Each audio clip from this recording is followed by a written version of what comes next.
Welcome back to this Live the Sunday talk show here on the Arise News channel. With me, I have Professor David Aworawo, Professor of International Relations and Strategic Studies at the University of Lagos, Yemi Adamolekun, Executive Director in Office Enough, and Chike Ogeah, Managing Director at McFoley Limited. Well, thank you for joining me, as usual. We have a number of issues on the table. Nigeria Air, whether it's a fraud or it's in the national interest, the transition from the 9th National Assembly to the 10th National Assembly, and also the suspension of Governor of the Central Bank, Godwin Emefiele. Let me start with you, Chike Ogeah. Okay, basically, of course, you should know that the one that really interests me is the Nigerian Air situation. And why is that so? Well, that was a sector I spent the better part of my life in, and whatever legacy I think I have in life. MD Sako. Yes, I superintended that privatization process, and to God be the glory, you can see the company as it is now. But be that as it may, I'm not active in the sector. As you know, I've moved into the hospitality sector where we're doing something else right now. But the truth is that what the former minister did now is something I think he should have done a while ago while he was in office. Because that, if you ask me, was the major crux of the problem. You see, he was saying that nothing was opaque and all of that. Yes, there were all those road shows, yes. But you see, in between those lines, there are people that don't know anything about aviation. And all they hear is what, people say. So this kind of briefings will have been very, very important, and it will have made a lot of difference. You see, for those of us that are informed about the industry, it's not about just accusing people, saying people are fraudulent and all of that. No. I don't think that is right. And you can see what that has led to now. It has led to, he said, people are saying, people ask for 5% and all of that. Well, I guess those things will be investigated further. But for us, what we wanted to know, and me personally, what were the issues that Olumide came to the house and said, okay, there was this program of the AOC that was being dealt with. And as far as the process goes, once you change the post holders, you have to start all over again. Now, the minister tells us in this broadcast today that they did not change the post holders. And as far as he was concerned, that stage of the AOC had been concluded and they were about to go to the next one. Now, where is the truth in this? These are the kind of things we need to look at. The word on the street at that time was that Qatar Air made a bid for, this Air Nigeria at that time. And they came in with a juicy offer. They were going to bring in a lot of things into it, but someone said they were frustrated because somebody was walking to the answer of the Ethiopian Air.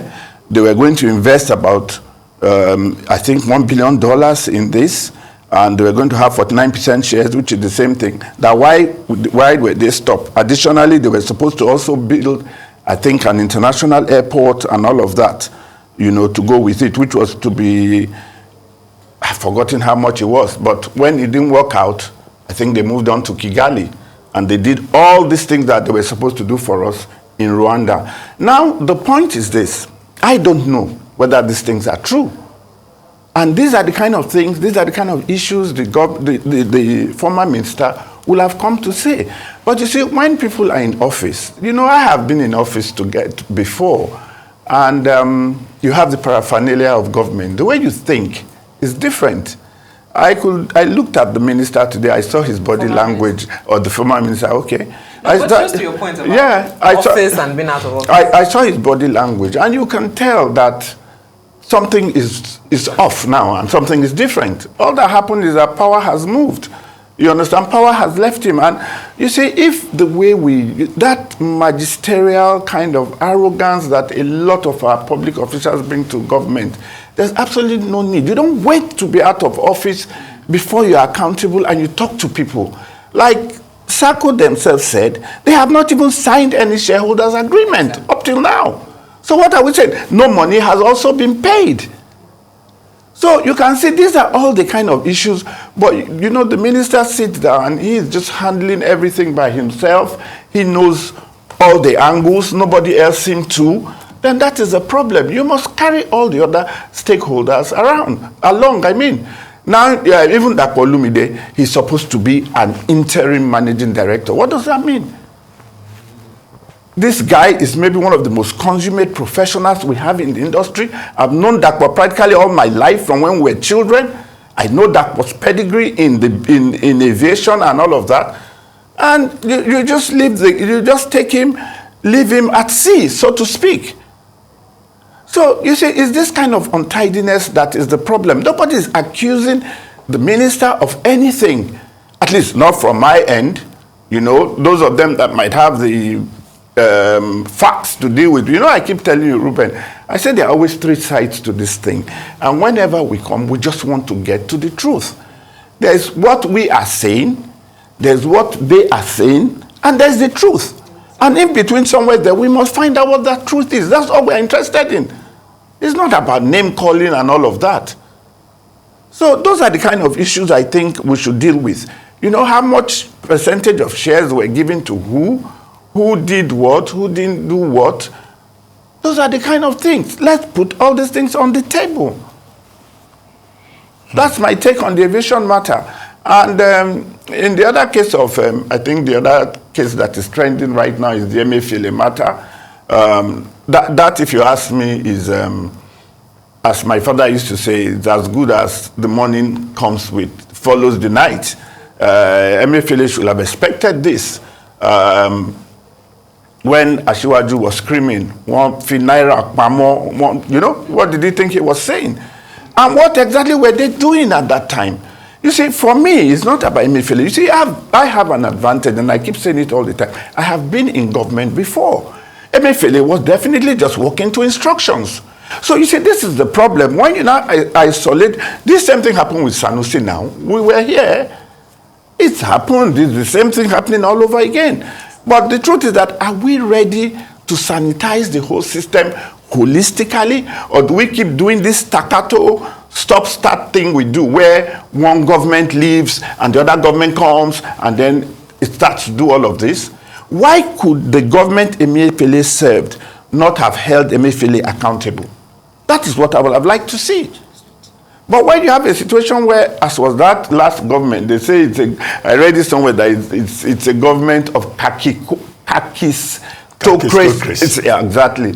I'm sure you all have read that. I mean, you are a wordsmith, Dr. Obati, you know what that means. When you have those kind of governments in place where they said, we are being ruled by the worst of us, what can we do? What can we do? And that seems to be the bane of Nigeria, where the people that are in authority, that find themselves there and have this garb of authority and everything around them, lording over people that know much more than they do. So what are we saying?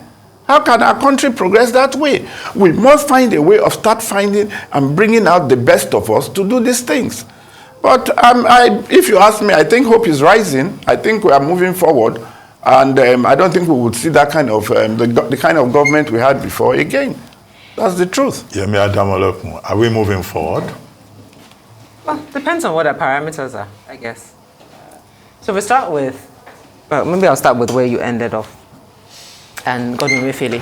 6 years ago, in April 2017, about 20 of us did full-page adverts, crowdsourced money in, I believe, 3 newspapers, an open letter to Godwin Emefiele asking for his resignation.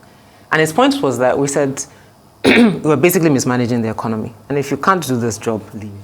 Now, not only did Godwin Emefiele get a second term, to your point, he was enabled by the administration that retained him, because he was appointed by Jonathan, but then retained by Buhari. So he was enabled by the administration that retained him. So we can talk about, which is what our guest was talking about earlier, about government hounding him or whatever the case might be. But let's stick to the facts. Godwin Emefiele, with the variable exchange rate window that he has run, has damaged Nigeria's economy significantly. So it doesn't really matter what you are doing or not doing, depending on if you know him, is what determines how your business is able to compete. So if you get Naira at 450 and you get it at 650 or 750, but you're in the same market, you can't compete on equal terms. That's number one. Number two, even just this year alone with the Naira design policy and the number of people that died, I think he certainly should be held accountable. But I will say this, while Nigerians are quite excited about this James Bond move of DSS and arresting him and all of that, let's also be clear that there's one thing to arrest, but there's one thing for someone to actually be held accountable, in addition to all the allegations from terrorist financing, interest in businesses and financial institutions that he supposedly has. All those things should see the light of day. And for me, that would really be the end of this thing, that he's held accountable to the quote-unquote crimes that he's been alleged to have committed. And I think it's slightly different from SLS, because in SLS's case, a big issue, which has repeated in this, is that does the president have the powers to suspend without 2/3 of the Senate? As someone framed it, suspension is removal, is a type of removal. However, if you are suspended but still earning salary, it's a bit different. So maybe the NAS qualification doesn't apply, but unfortunately, the court case under SLS wasn't completed because it was transferred to the industrial court. So we didn't get a true interpretation, at least that's my understanding. You're a resident lawyer, of if the president does have the powers to do what has now been done with Emefiele. And because of the impact he had on people, he certainly won't get the kind of empathy that SLS got when he received the same type of treatment. Now let's go to Nigeria Air. I will start off with what I agree with the former minister on, is the fact that for the House of Representatives to now be shouting now at the end of this administration that Nigeria Air is a fraud is a bit much. Not only are they shouting, the chairman of the committee is asking for a stake in the business. I think that conflict of interest alone says that they weren't really doing their jobs, which is what he said, and I quite agree with him on that. But I then agree with you on the point that what he's now doing now, kind of laying the cards on the table, is what he should have done a while ago. But I dare say it will be very difficult for him to have done that because a lot more questions will be asked. You have launched an airline, and he tried to distance himself, that I was only invited as a guest. I don't know what the business is doing. Meanwhile, the business doesn't have a shareholder agreement. So technically there is no business because the documents haven't been signed. So how do you not, there are no legal document binding our agreement on how this business will be run, talking about how much money who is going to bring and the money being paid. Or you then do this fanfare of launching an airline, and you are bold to say as a sitting minister in the country that I don't know anything about it, I was just invited as a guest. For me, that alone just showed how complicit, in my opinion, that the former minister in the charade of what this was. So yes, maybe he's right. 85 billion hadn't been spent. You got 3 billion. And you haven't spent all of it when you left. One thing he also consistently said, he said the Freedom of Information Act exists. People should write to get information. I'm sorry, the other side of the Freedom of Information Act is what is called proactive disclosure. So former minister, while you were minister, you could have proactively disclosed all these things you are asking us to write and find out about. Salaries, how many people have we hired? There's no website. No tickets has been ticketed. We have an acting MD. Okay, maybe he has a PA. Interim. Maybe he has a PA and maybe a few administrative staff. But so 3 billion even still should probably be probed to find out what exactly we spent. And lastly, I will say that I found it interesting that lastly, his point about the aviation roadmap, I wanted to tie it because as he was being quoted, he said he has done 98% of his aviation roadmap, that this was just the last thing for him to tick. And then at the same time, you are saying that I'm not really involved, the owners are the ones to be involved. There's a lot of questions to be asked. The firefighting trucks that came up, conversation, a number of people have brought up the cost of that and what that looks like. And then the second thing for me particularly, the extension to the international airport here in Lagos. The fact that it's still not optimal, I would have thought under 8 years we'll have done something with that so that it can actually serve as moving us from the old airport to the new airport. And lastly, the comment around ethnicity and religion.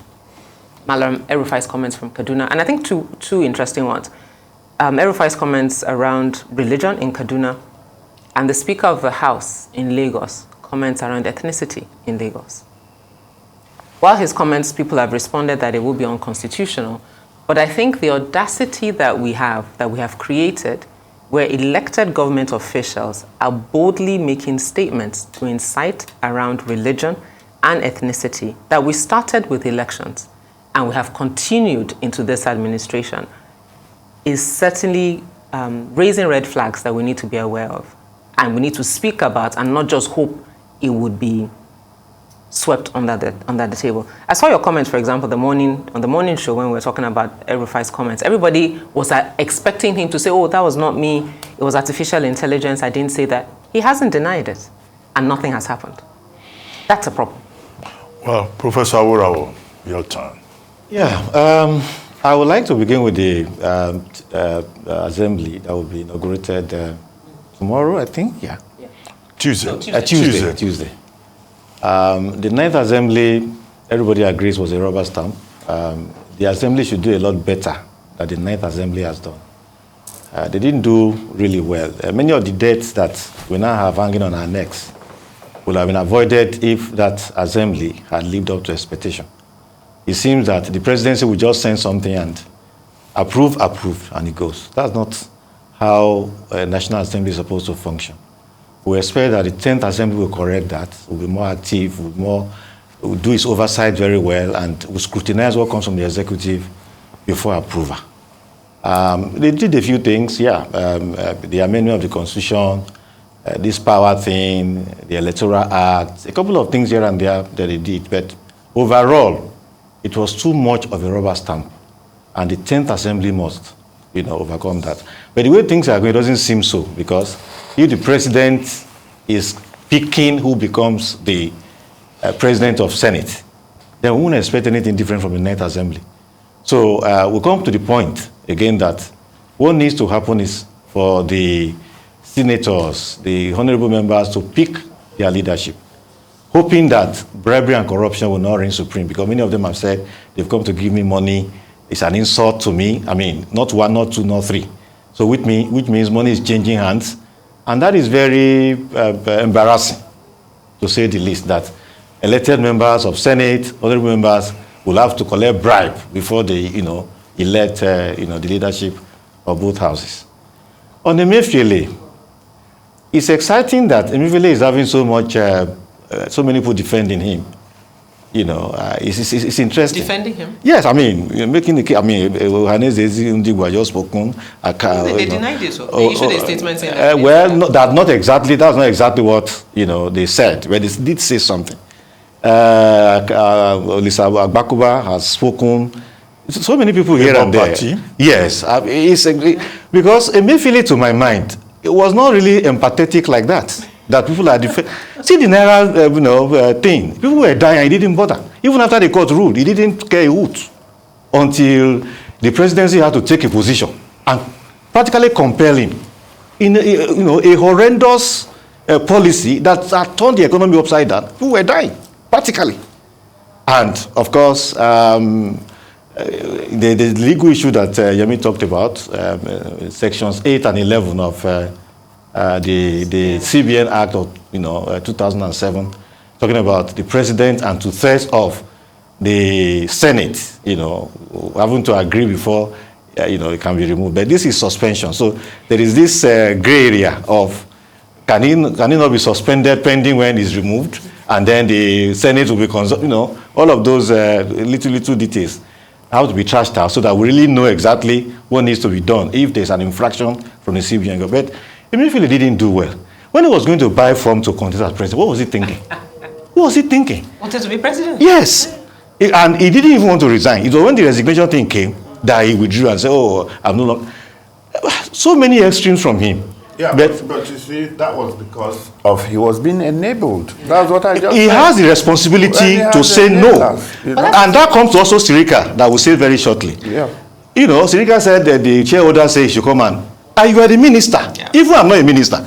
If you are taking a step that is wrong, I would say, no, I will be part of it. It was the minister.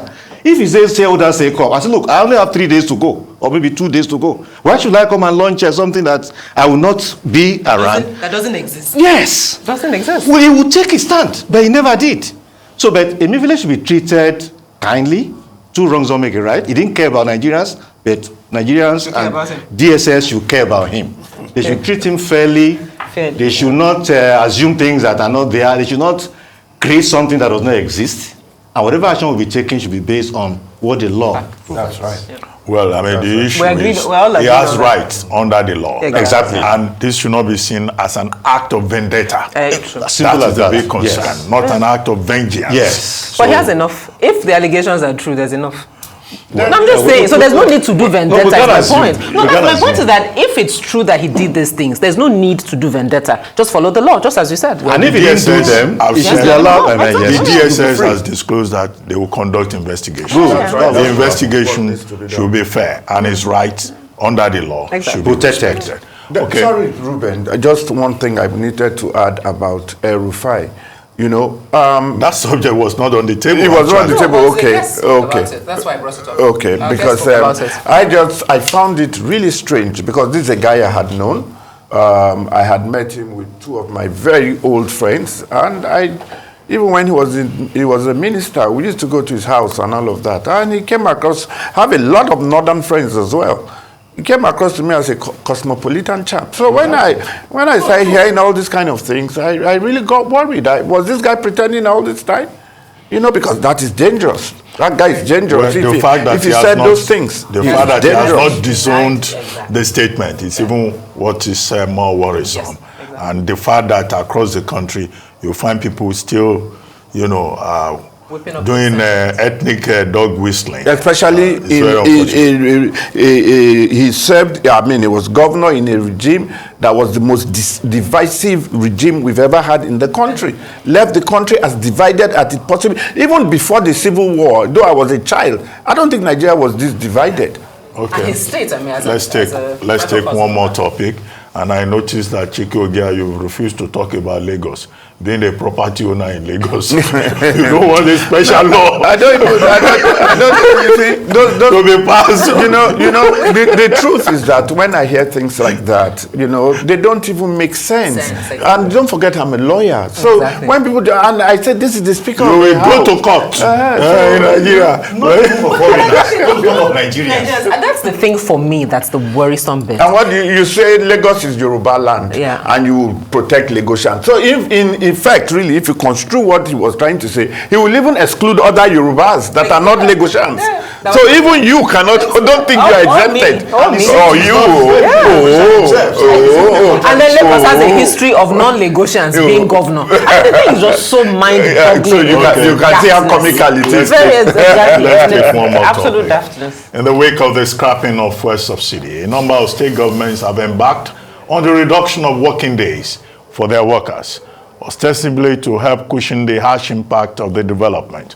Kwara and Edo states set the ball rolling, and as the situation continues to unfold, some of the states have also taken the decision to effect an upward review of the minimum wage for their lower level workforce. In Edo State, the minimum wage was reworked from 30,000 naira to 40,000 naira. Oh, how generous. Kwara State Governor Abdurrahman Abdurazak had also earlier on Monday met with top labor leaders in the state and explained to them that the recent removal of fuel subsidy had been done in good faith to curb further damage to the economy. Well, Professor Aworawo, let me start with you.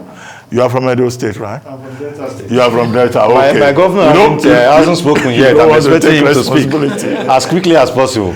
But now, because of fuel subsidy removal, cost of transportation, states are reducing working days. What will be the implications for national productivity? Well, it's for now, yes, it makes sense because if you look at what people are paid and the cost of transportation in the wake of the removal of subsidy, something has to be done quickly, which ought to have been done before the subsidies. You know, we talked about this, a whole lot, that subsidy has been removed, nothing has been put in place to cushion the effect. It should have been the other way around, something put on the ground and before subsidies, but we are where we are. To affect productivity. What that means is that if you go to the ministry on a day that the workers are not, already even before now, they were very, inefficient. Now that their working days now reduced to 3, the civil service, only God knows what that will be. But for now, yes, hoping that moving forward, if things we put in place, that will enable them to return to how things used to be. Because a whole lot of things will not work smoothly with that. The increase of salary, yes, that's, of course, that makes sense as well. In fact, even the 10,000 on top of 30 to maybe 40 minimum wage, it looks big, but it's inconsequential considering the high rate of inflation that has accompanied the removal of fuel subsidy. But one thing I want to add to that is that the percentage of people working for government, civil servants, is infinitesimal. It's very small compared to the larger population. So whereas salaries are increased for workers of government, something has to be done for the generality of the population, who are also affected by the high cost of things arising from the removal of fuel subsidy. I mean, people speak as if it's only workers that increase it to 100,000 minimum wage and all problems are solved. What about the millions and millions of Nigerians who don't work for government? Who also have, I know of two people, for instance, who are thinking of resigning their jobs. Now, they work for the private sector, they work in the KOI, and they live far away in the suburb. When they calculate how much they will pay on transport versus their salary, they are left with 11,000, 12,000. They are thinking, is it really worth it at this point? So the focus should not just be on increasing salary civil servants. It should be on something that will affect the generality of the population, such that people will be able to cope with the aftermath of the fuel subsidy removal. Yemi. Well, I would agree with Professor Aworawo that while the focus is a lot on those in the organized public sector, so to speak, I guess maybe because protests and things of that nature usually start from those quarters. So that's why there's an immediate reaction to try and make sure that they are sorted. I wonder, I mean, the federal government has also talked about increasing minimum wage across board. I don't know how long that will take, but I do imagine, I mean, we went through COVID with a lot of people working from home. I imagine that a lot of organizations will literally try to shift back to that to help their employees in terms of managing where we are. But what communication needs to come from the federal government that still hasn't come is what's the end game in this in terms of cushioning this effect. I don't know. I mean, Labour has stepped down. I think it's June 19 that they're supposed to come back, which is next week. And we'll see what that looks like. But, I mean, the Buhari administration has so, browbeaten citizens that even the oomph to fight or push back is not there. But the good thing as well, which is to lead to your point about sort of proactive disclosure, there's been quite a number of numbers flying around that we used to consume supposedly 67 million litres of PMS a day. Right. Now we're at 69, 70, ridiculous number, but now it has dropped down to 13 or 15. Yes. But those types of narratives, I think, would help in sort of balancing where we are with all of this. And then more importantly, subsidies in our budget till end of June. That's right. The allocation for subsidy for this month, for example, June, what's the plan for it? Oh yeah, sorry, before I forget, Edo, in addition to 3 days a week, they're also saying students will also go to school 3 days a week. Oh, really? Yeah, I'm not understanding that, actually. Well, students too would have to go. Or the teachers, I mean, because the teachers are civil servants. And then the teachers will sit at home, perhaps, if there are no students to teach. Yeah, no, but the point is that, if civil servants are only working 3 days a week, then it would kind of make sense that teachers don't go to school all 5 days. But my point is that you make that announcement, but there wasn't a supporting announcement to say, and for those days, we will go back to our COVID methodology of teaching students or something to that effect. Yeah. But yeah, just so that it's a more holistic look. It's not that people are just sitting at home doing nothing. For me, I want to come from a very, very what I'll call the uncomfortable truth in all of this. And we need to understand this as Nigerians and deal with it first and foremost. And that is that government has no money. We don't have money in Nigeria. Nigeria government is broke. That is the truth. And for me, to start curing all these things, we have to go back to the basics. How do we go and start curing the leakages? All this oil theft, all that. We have to do something about our revenue. Subsidy or no, yes, subsidy has to go. No doubt about it. Like you rightly said, the world has moved on. So COVID showed a few things. So if we have to start doing a lot of things virtually, Prof, you guys should start teaching the exam virtually. So if we need to do all that to help us through this time, it is fine. But the truth is that we don't have money.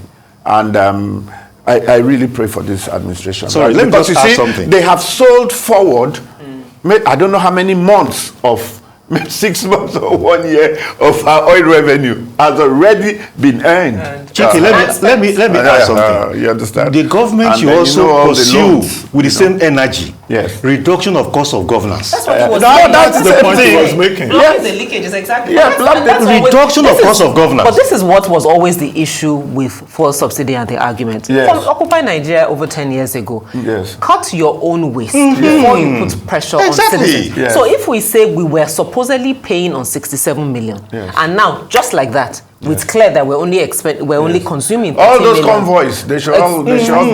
Okay, Yes. just Yes. before we I go, agree with you. briefly, former U.S. President Donald Trump is facing 37 felony charges related to his mishandling of classified documents. That's according to an unsealed indictment that alleges that he kept classified files that describe U.S. military capabilities and potential domestic vulnerabilities. U.S. prosecutors say that his retention of those documents at his home puts at risk U.S. national security and the safety of his assets. But Mr. Trump has defiantly protested his innocence, saying he's done nothing wrong. He faces the possibility of prison if convicted. Here is according to the special counsel prosecuting the case. Well, quickly, you are a professor of international relations. Trump is likely to be arraigned on Tuesday in Miami, Florida. Well, Trump is a classic example of how not to be president. A president, there are regulations, rule of law, all of those things you must understand, and you must keep. It doesn't matter the background you are coming from. And you say, oh, that's how I've always lived my life. I cannot change. You have to change. Otherwise, remain where you are. That arrogance, that refusal to keep to the law is the lesson we must all learn from this. And that also applies to Boris Johnson in the United Kingdom. Doing party when others were told to sit at home. Now he has resigned from the Labour Party. Along that line. That is just it. The way Trump has conducted himself is not the way a president should conduct himself. Yemi, briefly? I think, just to answer that, I think Trump is a very dangerous man. And I think the danger he possesses is his willingness to subvert institutions. And if he's not checked, and I found culpable or guilty, and then held accountable to that, it will open a floodgate, similar to what we have in Nigeria. When there's impunity and people think you can do this and get away with it, everybody will fall in line. But and as he's planning to run for office again, even more dangerous. Well, I was just going to add that. because the truth is that he's just a hairbreadth away. Yeah. If you do that election today, most likely, you see, America is in a little bit of a quandary. Yeah. They have an old ailing president. The other day he fell. That was almost symbolical of America falling down when his president could fall that way. You understand? So there is that issue. And I'm looking at those people that are trying to contest for the presidency, either in the Republican Party or the in Democratic Party. You haven't seen anybody inspiring yet. But the only good thing is that, thank God, they have strong institutions. Let's see how much momentum he builds. Because those guys, Trump will have them for breakfast. I assure you. Trump is a movement, and it's in people's head. Yeah. You have to understand where Trump is coming from. Thank you very much, Chike Ogeah. Thank you. Yemi Adamolekun, and thank you, Professor Aworawo. You've been watching This Day Live, the Sunday talk show, here on Arise News. I'm Ruben Abati. From my entire team here in Lagos, it's bye for now, and thank you very much for watching.